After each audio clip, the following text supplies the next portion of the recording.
لله وكفى وسلام على عباده الذين اصطفى عما بعد. أعوذ بالله من الشيطان الرجيم. بسم الله الرحمن الرحيم. ومن أراد الآخرة وسعى لها سعيها وهو مؤمن فأولئك كان سعيهم مشكورا. وقال النبي صلى الله تبارك وتعالى عليه وسلم: الدنيا دار من لا دار له ولها مال من لا مال له ولها يجمع من لا عقل له، أو كما قال النبي صلى الله تبارك وتعالى عليه وسلم. میرے محترم پیارے بھائیوں، یہ سارا جہاں اللہ تبارک و تعالیٰ نے بنایا ہے.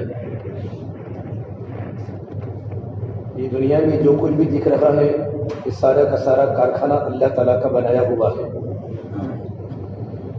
یہ بڑا بڑا آسمان اور یہ 7 زمینیں اور بڑے بڑے پہاڑ اور بہت بڑے بڑے دریا اور سمندر، ان تمام کا پیدا کرنے والا خالق اللہ تبارک و تعالیٰ ہے. اللہ تبارک و تعالیٰ کی سب چیزوں کے خالق بھی ہے، سب چیزوں کے مالک بھی ہے. مالک یوم الدین، اللہ تبارک و تعالیٰ روزی جزا کے مالک ہے. اتنا بڑا کارخانہ اللہ تعالیٰ نے بنایا. مشرق کے بھی پروردگار ہے، مغرب کے بھی اللہ ہے. رب المشرقین و رب المغربین، خلا و فضا کے نظام کو اللہ ہی چلاتا ہے. اتنی بڑی قدرت والے اللہ تبارک و تعالیٰ ہے، لیکن اللہ نے اتنی بڑی دنیا بنانے کے بعد اللہ نے دنیا کی تعریف نہیں کی. یہ ہمارا جو مجمع ہے دنیا کا، کوئی انسان فیکٹری بناتا ہے، کوئی بلڈنگ بناتا ہے، کوئی شاپنگ سینٹر بناتا ہے، کوئی اپنی چھوٹی چھوٹی دکانیں بناتا ہے. اس کے پاس اگر کوئی انسان کہے بھائی تمہاری یہ چیز برابر نہیں ہے، تم نے بلڈنگ برابر نہیں بنائی، تمہارا شاپنگ سینٹر برابر نہیں ہے، تمہاری دکان برابر نہیں ہے، تو آدمی کے چہرے کے تیور بدل جاتے ہیں، آدمی کی پیشانی پر بل آ جاتے ہیں کہ بھائی تو کیسی بات کرتا ہے. میں نے اس بلڈنگ کے بنانے کے پیچھے، اس مال کے بنانے کے پیچھے، اس کارخانے اور فیکٹری کے بنانے کے پیچھے، اور میری جو چھوٹی سی شاپ ہے مارکیٹ میں، اس کے بنانے کے پیچھے میرا کتنا پیسہ خرچہ ہوا ہے، میرا کتنا سرمایہ لگا ہے، میری جان لگی ہے، میرا مال لگا ہے. میں نے قرضے لے کر اس طریقے پر میں نے ایک دکان کو تیار کیا ہے، اور تو میری دکان کی برائی کرتا ہے. کیونکہ انسان کی فطرت میں ہے کہ انسان کو مال سے محبت ہے، پراپرٹی سے محبت ہے. اتنا بڑا جہاں اور اتنا بڑا دنیا کا کارخانہ پروردگار عالم نے بنایا، لیکن اللہ نے کبھی دنیا کی تعریف نہیں کی. بلکہ اللہ نے قرآن کریم میں جو فرمایا، حدیث پاک میں فرمایا اللہ کے نبی صلی اللہ تبارک و تعالیٰ علیہ وسلم نے، کہ اللہ تبارک و تعالیٰ فرماتے ہیں لو كانت تعدل عند اللہ جناح بعوضہ، کہ دنیا بنانے والا میں ہوں اور میرے نزدیک دنیا کی قدر و قیمت ایک مچھر کے پر کے برابر ہوتی. یہ مچھر تو سب جانتے ہیں، گرمی کے موسم میں مچھر زیادہ پڑتے ہیں تو لوگ مچھردانیاں خریدتے ہیں، اور جہاں گندگی ہوتی وہاں مچھر پڑتے ہیں. مچھروں کی بھی ہزاروں قسمیں ہیں. مچھر کے پر کے برابر بھی اگر میرے نزدیک دنیا کی قدر و قیمت ہوتی تو اللہ تعالیٰ نے فرماتے ہیں لو كانت تعدل عند اللہ جناح بعوضہ ما سقى کافرا منها شربة ماء. میں کسی اللہ تعالیٰ کے میرے نافرمان کو ایک بوند پانی نہ پلاتا. اس سے معلوم ہوتا ہے کہ پروردگار عالم کے نزدیک دنیا کی کوئی قدر و قیمت نہیں. اور اللہ نے کلام پاک میں عجیب انداز سے ایمان والوں کو بتایا ہے کہ اگر میرے نزدیک دنیا کی قدر و قیمت ہوتی، کہ اگر مجھے ایمان والوں کے ایمان کے خطرے کا اندیشہ نہ ہوتا، وَلَوْلَا أَن يَكُونَ النَّاسُ أُمَّةً وَاحِدًا لَجَعَلْنَا لِمَن يَكْفُرُ بِالرَّحْمَنِ لِبُيُوتِهِمْ سُقُوفًا مِّن فِضَّةٍ وَمَعَارِجَ عَلَيْهَا يَظْهَرُونَ. اگر مجھے ایمان والوں کے ایمان کے خطرے کا اندیشہ نہ ہوتا تو میں غیر مسلموں کی گھروں کی چھتوں کو سونے کی بناتا ہوں، ان کے گھر کے کیواڑوں کو چاندی کے بناتا ہوں. وَلِبُيُوتِهِمْ أَبْوَابًا وَسُرُورًا عَلَيْهَا يَتَّكِئُونَ وَزُخْرُفًا. وَإِن كُلُّ ذَلِكَ لَمَّا مَتَاعُ الْحَيَاةِ الدُّنْيَا وَالْآخِرَةُ عِندَ رَبِّكَ لِلْمُتَّقِينَ۔ اللہ نے زبردست قرآن کریم میں دنیا والوں پر ہتھوڑے مارے ہیں کہ میں غیر مسلموں کے بدن کو لوہے کے بناتا، ان کو کبھی بخار نہیں آتا، نہ کھانسی ہوتی، نہ سردی ہوتی، نہ بدن میں درد ہوتا، ان کے بدن کو میں طاقتور لوہے کی طرح بناتا، لیکن ایمان والا ان تمام چیزوں کو دیکھ کر اپنے ایمان کو چھوڑ دیتا۔ اس اللہ نے ایسا نہیں کیا۔ اللہ تبارک بتا رہا کہ نگاہ میں دنیا کی قدر و قیمت نہیں، دنیا کمانے کی شریعت میں ترغیب ہے، اسلام میں رہبانیت نہیں، لا رہبانیت فی الاسلام، اسلام میں رہبانیت نہیں ہے کہ انسان بیوی بچوں کو چھوڑ کر ایک گھر میں جا کر اللہ کی عبادت کرے، اس کو پسند نہیں کیا۔ اسلام میں تو تجارت کی ترغیب دی، مزدوری کرنے کے فضائل سنائے کہ مزدوری بھی کرے، تجارت بھی کرے، جاب بھی کرے۔ ایک بات ہے کہ دنیا کی محبت دل میں نہ آئے، یہ شریعت کی تعلیم ہے۔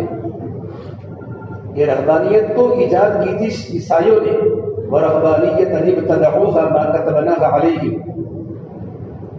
بہت سے ہوتے ہیں کام چور، یہ کام چور لوگ تھے جنہوں نے اللہ تبارک و تعالیٰ کا راستہ پانے کے لیے نہ شادی کی، جب شادی نہیں ہوگی تو بچے کیسے پیدا ہوگی، اپنے ماں باپ کو چھوڑ دیا، کاروبار کو چھوڑ دیا، اور ایک جگہ پر گرجا میں جا کر بیٹھ گئے۔ آج تم جاؤ فتح باڑی میں تو آپ کو بہت سے کام چور ملیں گے کہ آپ کیا کرتے ہیں، کہ کچھ نہیں۔ شرم نہیں آتی ایک جوان انسان کو یوں کہتے میں کچھ بھی نہیں کرتا، فری نورا ہوں۔ بہت سے لوگ دنیا میں نورے ہوتے ہیں، یہ نورا ہے، نورا یہ عربی لفظ ہے۔ نورا کا معنی ہوتا ہے عربی میں چونا، جو نورا ہوتا ہے وہ سب کو بیٹھا بیٹھا چونا لگاتا ہے۔ ایک بہت بڑے صحابی حضرت عبد المسعود فرماتے ہیں کہ میں اس آدمی کو بہت ناپسند کرتا ہوں جو نہ دین کا کام کرتا ہو نہ دنیا کا کام کرتا ہو۔ انی لاکرہ الرجل فارغا لا فی امر دنیاہ ولا فی امر آخرتہ۔ شریعت کی نگاہ میں اس آدمی کو اچھا نہیں سمجھا گیا کہ جو نہ دنیا کا کام کرتا ہو نہ دین کا کام کرتا ہو، بلکہ فری گھومتا ہو، چائے کی دکانوں پر، ہوٹلوں پر اخبار پڑھتا رہتا ہو۔ جہاں تک شریعت نے کمانے کی ترغیب دی ہے، اور شریعت یہ بھی ترغیب دی ہے کہ انسان دنیا تو کماوے ضرورت کے درجے میں، لیکن دنیا کی محبت دل میں نہ لائے۔ ایک انسان سمندر میں سفر کر رہا ہے، کشتی میں جہاز میں سفر کر رہا ہے، اور انسان سمندر کے موجوں کے درمیان کشتی چل رہی ہے، بڑی اچھی ہے کہ چاروں طرف سمندر کا پانی ہے، سمندر کی تلاطم موجوں کے اندر اس کی جہاز چل رہا ہے، اچھا ہے، وہ انسان حفاظت میں ہے۔ جب تک سمندر کا پانی اگر جہاز میں آ جاوے تو، اور سمندر کا پانی اگر کشتی میں آ جاوے تو کشتی ڈوبے گی، انسان بھی ڈوبے گا۔ دنیا چاروں طرف ہے، کوئی مسئلہ نہیں، لیکن جب تک دنیا کی محبت دل میں آ گئی تو فرما اللہ کے نبی صلی اللہ تبارک و تعالیٰ علیہ وسلم نے حب الدنیا رأس کل خطیئہ، کہ دنیا کی محبت تمام بیماریوں کی جڑ ہے۔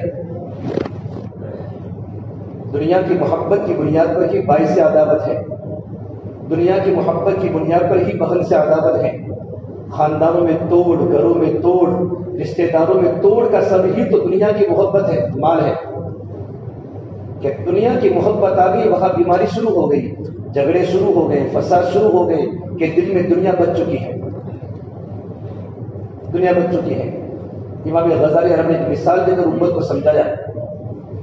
امام غزالی امت کے بڑے حکیم اور بہت بڑے مدبر عالم گزرے ہیں کہ ایک انسان سفر کر رہا تھا اور اس کے پیچھے شیر آ گیا، شیر بھاگتا بھاگتا اس کو کھانے کے لیے آ رہا ہے۔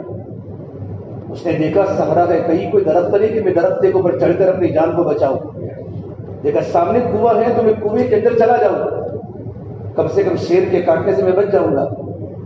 جیسے کنویں میں نظر ڈالی تو کنویں کے پانی پر ایک بہت بڑا کالا ناگ تیرتا ہوا نظر آ رہا ہے۔ اب کنویں کے اندر کالا ناگ ہے، وہاں بھی موت ہے، پیچھے بھی شیر ہے، وہاں بھی موت ہے۔ تو اس نے دیکھا کہ کنویں کے اوپر کچھ گھاس اگی ہوئی ہے، گھاس، اگر میں گھاس پر لٹک جاؤں تو شیر سے بھی بچ جاؤں، اور جب شیر چلا جائے گا تو میں باہر نکل کے اپنا راستہ پکڑ لوں گا اور میں سانپ سے بھی بچ جاؤں گا۔ لیکن دیکھا کہ جہاں گھاس لگی ہوئی ہے وہاں دو چوہے ہیں، ایک کالا ہے اور ایک سفید ہے، یہ دونوں کیا کرتے ہیں، گھاس کو کاٹ رہے ہیں۔ ادھر بھی پریشان میں کیا کروں، یا کالا و سفید چوہا ہے جو گھاس کو کاٹ رہے ہیں، پیچھے شیر پڑا ہوا ہے اور نیچے کنویں کے اندر بہت خطرناک قسم کا زہریلا کالا ناگ ہے، میں اپنی زندگی کو کیسے بچاؤں؟ اچانک اس کی نظر پڑی شہد کے چھتے پر، نظر پڑی کنویں کے اوپر کہ شہد کا چھتا ہے، مکھی ایک بھی نہیں ہے اور بالکل شہد بھرا ہوا ہے۔ تو ایک انسان نے اپنے ہاتھ سے گھاس کو پکڑا اور دوسرے ہاتھ سے شہد کے چھتے میں انگلی ڈالی اور جب شہد کو چکھا تو اس کو بہت میٹھا لگا، اور میٹھا لگنے کے بعد اس کی لذت میں اتنا مشغول رہا، شہد کی لذت میں، نہ اسے شیر یاد رہا، نہ اسے ناگ یاد رہا، نہ اسے کالا و سفید چوہا یاد رہا۔ یہی مثال انسان کی زندگی کی ہے کہ انسان کے پیچھے جو شیر پڑا ہوا ہے، یہ انسان کے لیے آفتیں ہیں، موت ہے وہ، کہ شیر کی طرح موت اس کا پیچھا کر رہی ہے۔ اور جو اندر کنویں کے اندر جو سانپ ہے، زہریلا سانپ، جو اس کی قبر کا انتظار ہے۔ اور جو سفید اور کالا چوہا ہے وہ زندگی کے دن رات ہے، دن بھی کرتے ہیں۔ سفید چوہا دن کی مثال ہے، کالا چوہا رات کی مثال ہے۔ اور فرمایا کہ انسان جس طریقے پر وہ جو شہد کے چھتے کو چکھتا ہے نا، وہ دنیا کی لذت ہے، دنیا کی لذت، کہ دنیا کی لذت میں آنے کے بعد جب وہ شہد کو کھا رہا ہوگا اس کی زندگی کیا ہوگی کہ وہ گھاس سے کودے گا، نیچے سانپ کا شکار بنے گا۔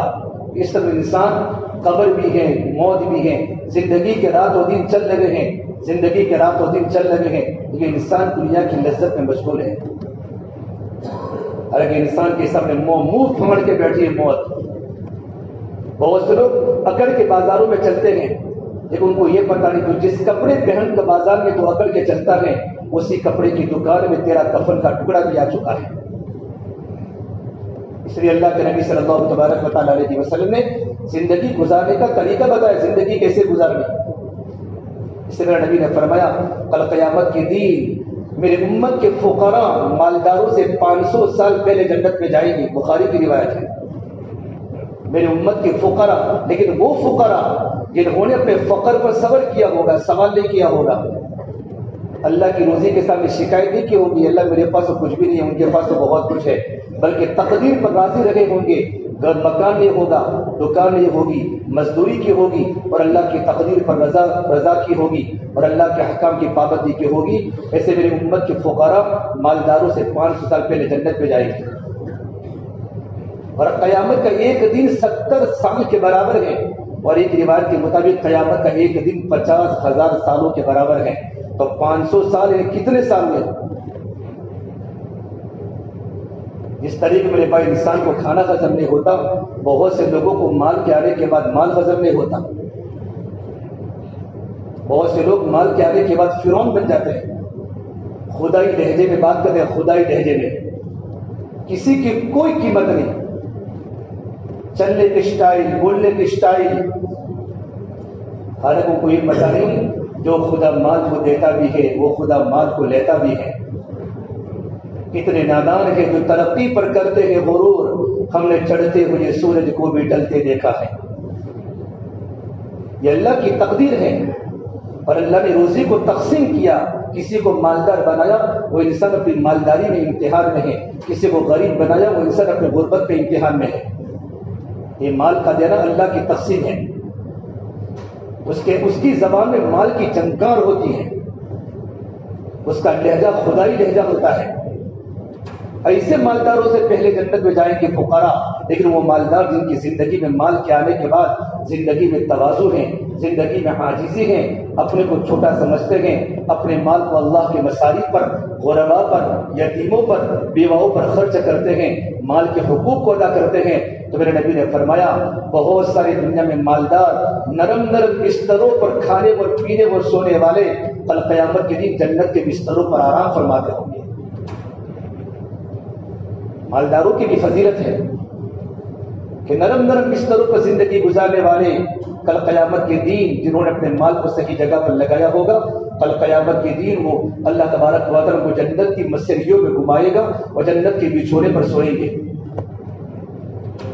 اسے بہت سے اللہ والوں نے دنیا کے بارے میں بڑا عارفانہ کلام لکھا ہے، حلالها حساب حرامها عذاب، کہ دنیا کے حلال کا تو حساب ہے، اتنی بھی جمع کر لو حساب ہوگا، اور اس کے حرام پر تو دنیا کے اندر بھی پکڑ گئے اور آخرت میں تو بڑی پکڑ ہوگی۔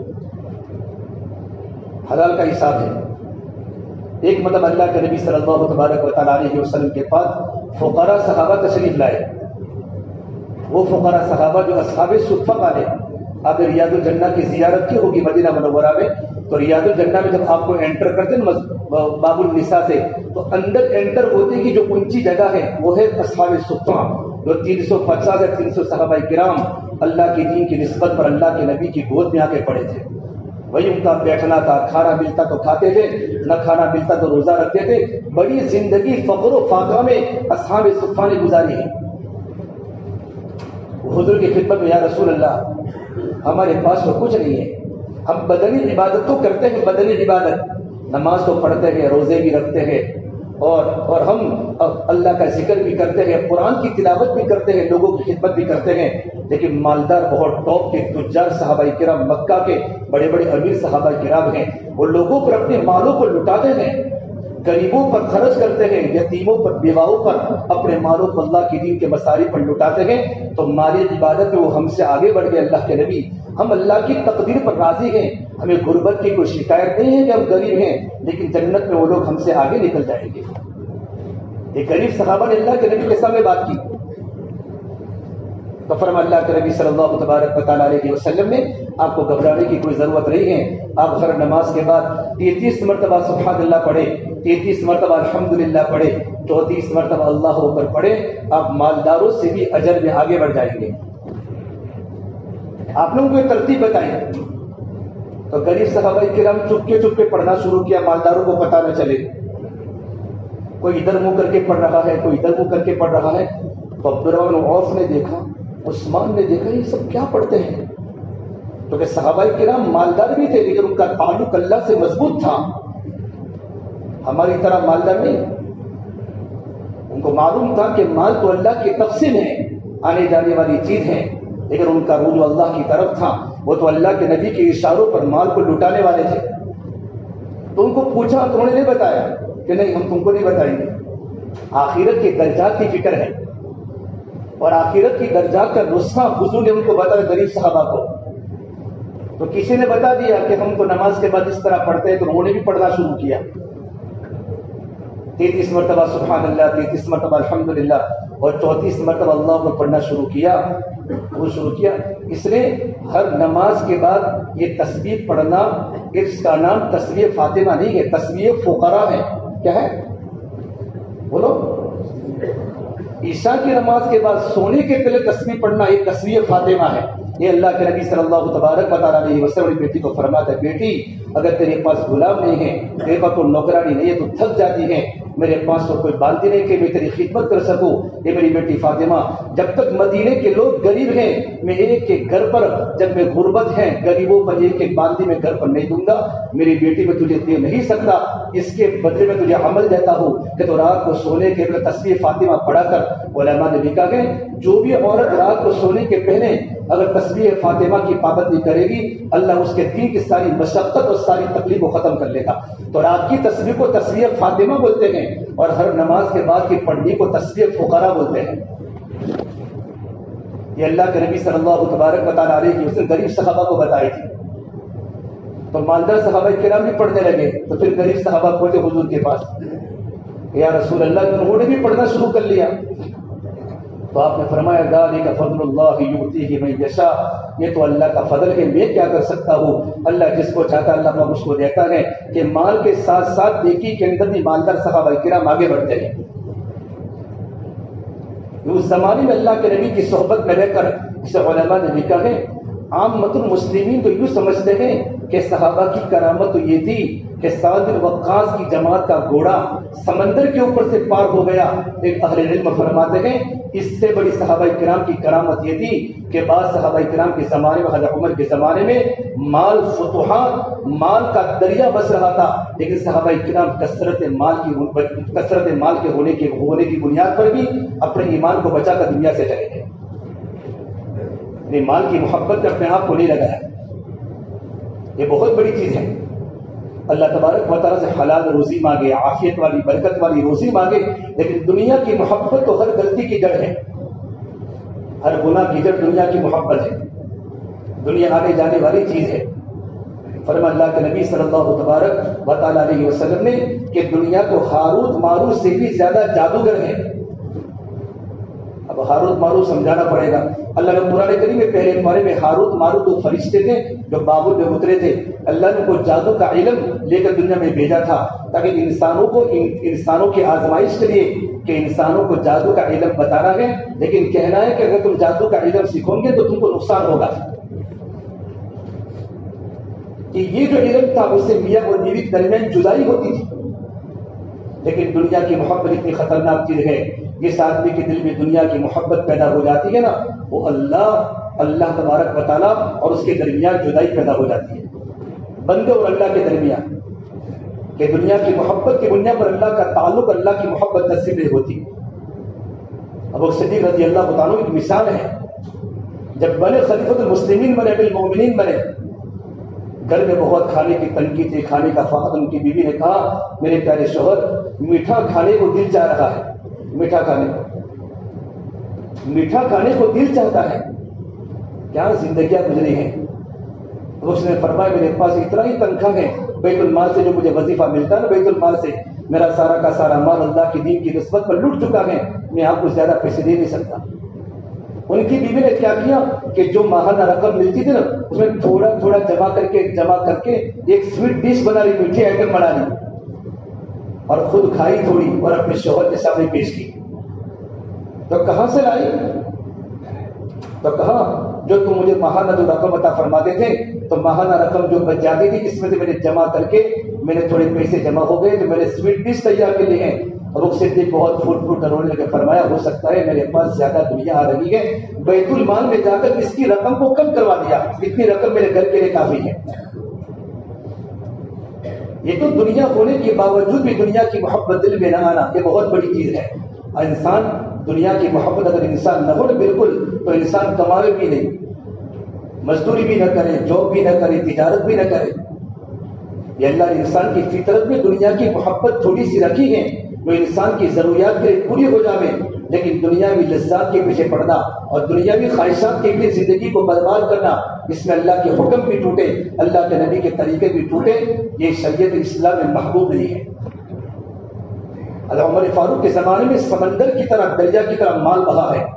22 مربع لاکھ پر حضرت عمر کی حکومت تھی، لیکن وہی زندگی سادہ. حضرت صحابہ کرام کے گھروں میں سونا و چاندی کے زیورات آ چکے تھے، ان کے گھروں میں سونا و چاندی کے ڈھیر، جس طرح ہمارے گھروں کے اندر اناج کے ڈھیر آج کے زمانے میں تو نہیں ہوتے تھے، اس زمانے میں سونا و چاندی کے ڈھیر حضرت عمر کے زمانے میں صحابہ کے گھروں میں آ چکے تھے. قربانی پر اللہ نے مال کے فتوحات کے دروازے کھول دیے تھے. حضرت عمر فاروق کی وہی زندگی، مہینے میں ایک مرتبہ گوشت کو کھانا اور وہی چھنی ہوئی روٹی کا آٹے کا روٹی نہ بنانا، بلکہ وہی اللہ کے نبی کے زمانے والے آٹے کی روٹی بنا کر کھانا، وہی ٹوٹا پھوٹا لباس. تو صحابہ کرام نے مشورہ کیا اور مشورے میں بات ہے کہ حضرت عمر کے پاس جا کر، حضرت عمر المؤمنین کے پاس جا کر تھوڑی درخواست کرے بالمؤمنین. اب تو اللہ کے نبی کے زمانے میں تو فقر تھا، تو آپ فقر کی حالت میں دنیا سے چلے گئے. ابو بکر صدیق کے زمانے میں فقر تھا، وہ فقر کی حالت میں دنیا سے چلے گئے. آپ کے زمانے میں تو اللہ نے دنیا کو بہا لیا ہے. اب اپنی زندگی کے طرز کو تھوڑا چینج کرے، اچھا کھانا کھاوے، اچھا کپڑا پہنے. تو حضرت عمر کو بات کرے گا کون؟ مشورہ تو ہوا لیکن بات کون کرے گا؟ اب المومنین کے سامنے بات کرنا ہر ایک کے بس کی بات نہیں تھی. حضرت علی نے فرمایا تمہاری بات تو صحیح ہے، تمہارا مشورہ مجھے سمجھ میں آ رہا ہے. حضرت عمر فاروق کو اپنی زندگی کا طرز بدلنا چاہیے. اللہ نے نعمتیں دی ہے، نعمتوں کا استعمال کرنا چاہیے، شریعت کا حکم ہے. لیکن بات کون کرے؟ تو فرمایا حضرت عائشہ اور حضرت عمر فاروق کی بیٹی حفصہ کو بات کی جائے. یہ دونوں اللہ کے نبی کی بیویاں ہیں، یہ دونوں حضرت عمر فاروق سے بات کرے گی. اب مومنین کی خدمت دونوں ازواج مطہرات پہنچی. اب مومنین ایک بات کرنی ہے، تم ناراض مت ہونا. کہ بولو کیا بات کرنی ہے؟ تو بات حضرت عائشہ نے شروع فرمائی. اب المومنین اللہ کے نبی صلی اللہ تبارک و تعالیٰ علیہ وسلم کا زمانہ بڑا تنگی کا زمانہ گزرا تھا. میں اللہ کے نبی سے حالت میں دنیا سے چلے گئے. میرے ابا کا دور خلافت بڑا تنگی کا تھا، بڑا فقر و فاقہ کا زمانہ تھا. میرے ابا فقر کے دور میں چلے گئے. اب مومنین آپ کے زمانے میں اللہ نے مسلمانوں کو فتوحات سے مالا مال کیا ہے. صحابہ کرام کا مشورہ ہوا اور ہمیں آپ کے پاس بھیجا ہے اپنی زندگی کے طرز کو بدلے اور اپنی زندگی کو تھوڑا سا چینج کرے، آپ اچھی روٹی کھاوے، اچھے کپڑے پہنے، آپ کے پاس ملکوں کے وفود آپ کے پاس تشریف لاتے ہیں۔ اب مجھے فرمایا بتاؤ تم کو میرے پاس کس نے بھیجا ہے، تم کو میرے پاس کس نے بھیجا ہے؟ حضرت عائشہ نے فرمایا تم جواب تو دو، ہاں کہ نہ پھر ہم نام دیں گے۔ فرمایا مجھے بتاؤ تم کو کس نے بھیجا ہے؟ پھر جواب جب نہیں دیا تو کہا عائشہ تم ایک طرف ہو جاؤ۔ پھر اپنی بیٹی حفصہ کو فرمایا میری بیٹی حفصہ تو اللہ کے نبی کی بیوی ہے اور گھر والے کی زندگی کو جانتی ہے، تجھے پتہ ہے اللہ کے نبی صلی اللہ تبارک و تعالیٰ علیہ وسلم نے کبھی زندگی میں 2 ٹائم کھانا نہیں کھایا، کبھی آپ صبح کھانا کھاتے تو شام کو کھانا تناول نہیں فرماتے تھے۔ حفصہ نے کہا نعم ابا جی بالکل وہی بات ہے، آپ نے اپنی زندگی میں کبھی 2 وقت کھانا نہیں کھایا۔ حفصہ تجھے یہ بھی یاد ہے اللہ کے نبی صلی اللہ تبارک و تعالیٰ علیہ وسلم زمین پر بیٹھ کر غلام کی طرح کھانا کھاتے تھے، تو نے ایک مرتبہ تو نے تھوڑا سا ٹیبل بنا دیا اور تو نے کھانا رکھا، آپ نے کہا حفصہ کھانا ٹیبل سے نیچے اتارو، میں تو غلام ہوں، میں غلام کی طرح کھانا کھاؤں گا، اور ہمیں زمین پر دسترخوان بچھا کر آپ نے کھانا کھایا ہے۔ حفصہ تجھے یہ بھی یاد ہے کہ میرے نبی کے پاس کپڑے کا ایک جوڑا ہوتا تھا اور آپ اسی کپڑے کو پہن کر آپ نماز پڑھنے تشریف لاتے تھے۔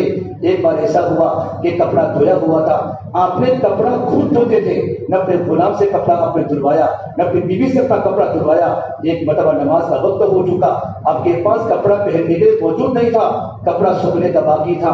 حضرت بلال یا رسول نماز کا وقت ہو چکا ہے، نماز مؤخر ہوئی، پھر آپ سوکھا کپڑا پہن کر مسجد میں تشریف لائے۔ حفصہ تجھے وہ دن بھی یاد ہے، ایک بار تو میرے نبی کے پاس ایک جوڑی کپڑا بھی موجود نہیں تھا، آپ کے پاس ایک چادر تھی اور آپ نے اپنی چادر کی گرہ لگا کر آپ نماز پڑھنے تشریف لائے۔ حفصہ تجھے وہ دن بھی یاد ہے، ایک زمانہ تو ایسا ہے کہ میرے نبی کے پاس چادر بھی موجود نہیں تھی، ایک انصاری عورت کے پاس کپڑا بطور عاریت کے لیا اور آپ نماز پڑھنے تشریف لائے۔ حفصہ تجھے وہ دن بھی یاد ہے کہ میرے اللہ کے نبی کے پاس ایک ہی سونے کا بستر ہوتا تھا، تو اس کو دوہرا کر کے سلاتی تھی۔ ایک بار تو نے چوہرا بستر کر لیا تو آپ نے فرمایا حفصہ کیا تو نے میرے بستر کو بدل دیا؟ کہ نہیں اللہ کے نبی خلی میرے بستر کو چوہرا کر دیا ہے۔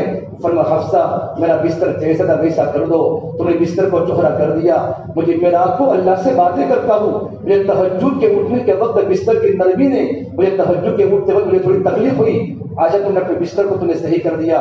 حفصہ مجھے وہ دن بھی یاد ہے کہ میرے آقا صلی اللہ تبارک و تعالیٰ علیہ وسلم تیرے گھر میں تھے اور اللہ کے نبی کو بھوک لگی تو بھوک کی بنیاد پر اب چارپائی کی لکڑی پر آپ الٹے ہو گئے اور مارے بھوک کے آپ رونے لگے، تو نے یوں پوچھا حضور کیوں روتے ہو؟ کہ حفصہ مجھے بھوک لگی ہے۔ یوں کر کے حضرت عمر فاروق اللہ کے نبی کا زمانہ یاد دلاتے رہے، خود بھی بہت دیر تک روئے اور اپنی بیٹی کو بھی رلایا۔ حفصہ ان لوگوں کو صحابہ کرام کو جا کر میرا پیغام پہنچا دے۔ 3 دوست تھے، تینوں کی ایک منزل تھی، تینوں کی ایک ڈگر تھی، وہ اپنی منزل پر چلا اور اللہ کے پاس پہنچ گیا، وہ اللہ کے نبی صلی اللہ تبارک و تعالیٰ علیہ وسلم ہے۔ دوسرے تیرے ابا حفصہ تیرے ابا تھے، ایک راہ تھی، ایک منزل تھی، اسی راستے کو پکڑا اور منزل کو پار کر کے اللہ کے پاس پہنچ گئے۔ اب میں اگر میں اپنے راستے کو بدل دوں گا تو میں کل قیامت کے دن اللہ کے نبی کے سامنے اپنے چہرے کو کیا بتلاؤں گا؟ دنیا ہونے کے باوجود زندگیوں کو سادگی کے ساتھ گزارنا یہ حضرت عمر فاروق کی شان تھی۔ حضرت عثمان کو اللہ نے مالدار بنایا تھا، بڑے مالدار صحابی عثمان ذی النورین، اللہ نے بڑا مال دیا تھا، لیکن ان کا مال اللہ کے دین کے مسائل پر خرچ ہوتا تھا۔ بیر روما مدینہ منورہ میں ایک کنواں تھا، آج بھی ہے بیر روما، یہودی کا کنواں تھا، اور وہ بغیر پیسوں کے مسلمانوں کو پانی نہیں دیتا تھا، مسلمانوں کو پانی کی بڑی تکلیف ہوتی تھی۔ عثمان ذی النورین کو پتا چلا، اس یہودی کے پاس گئے، کبھی تو بیر روما ایک کنواں تو مجھے دے دے، میں تجھے قیمت منہ مانگی دیتا ہوں۔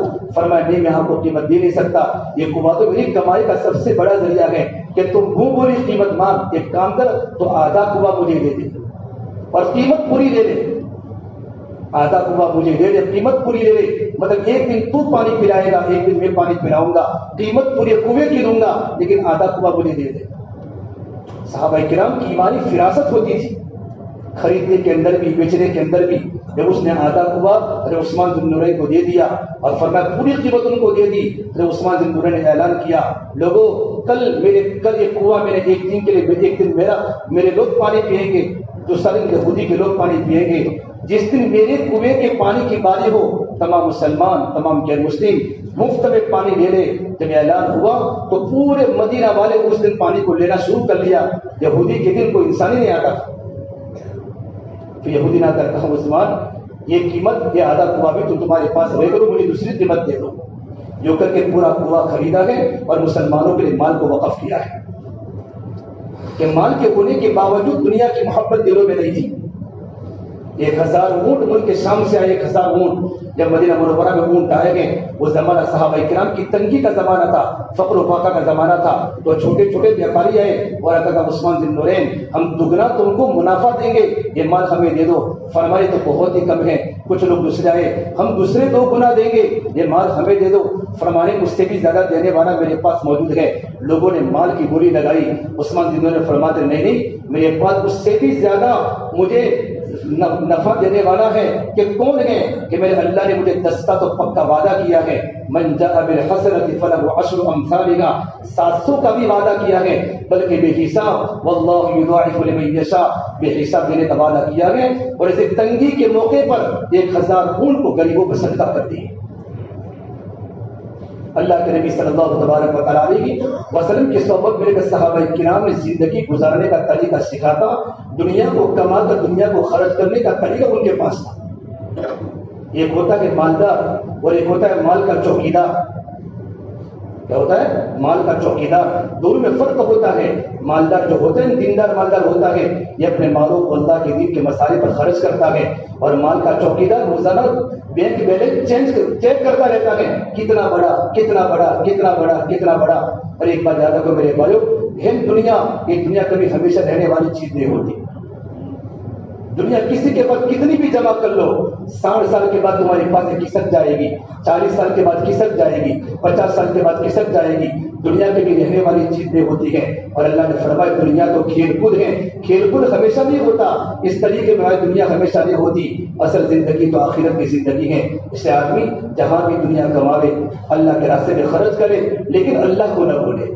دنیا کماتے بھی خرچ کرتے بھی حلال کماوے اور حرام سے اپنے آپ کو بچاوے. اللہ تعالیٰ کے سامنے کھڑا ہونا ہے. یہ جتنا پورا مجمع مسجد میں بات کو سن رہا ہے, یہ اور ہم تمام کی زندگی کی منزل دنیا نہیں ہے. ایک دن قبر کے گھڑے میں جانا ہے. اچانک قبر زندگی کا سورج غروب ہو جاتا ہے, انسان کو پتہ نہیں ہوتا. پھر موت کے بعد کی زندگی بڑی خطرناک زندگی ہے. کتنے لوگ قبرستان کے اندر چلے گئے, کون کسی کو یاد کرتا ہے. اب ہماری سفید داڑھی ہو چکی, اب دنیا کی محبت ہمارے دلوں میں زیادہ نہ ہو. دنیا کماوے, ہم بالکل بیکار زندگی نہ گزارے. ضروریات کے لیے آدمی لیکن اپنا شیڈول بناوے, نظام الاوقات بناوے. آدمی کہیں بھی ہو نماز کی پابندی آدمی کے نہ چھوٹے, اللہ کے حکم کو پورا کرے, اللہ کے نبی کی شریعت پر عمل کریں گے انشاءاللہ تو ہمارا دنیا کمانا بھی کیا بن جائے گا, دین بن جائے گا. اللہ تعالی ہم تمام ان باتوں پر عمل کرنے کی توفیق عطا فرمائے.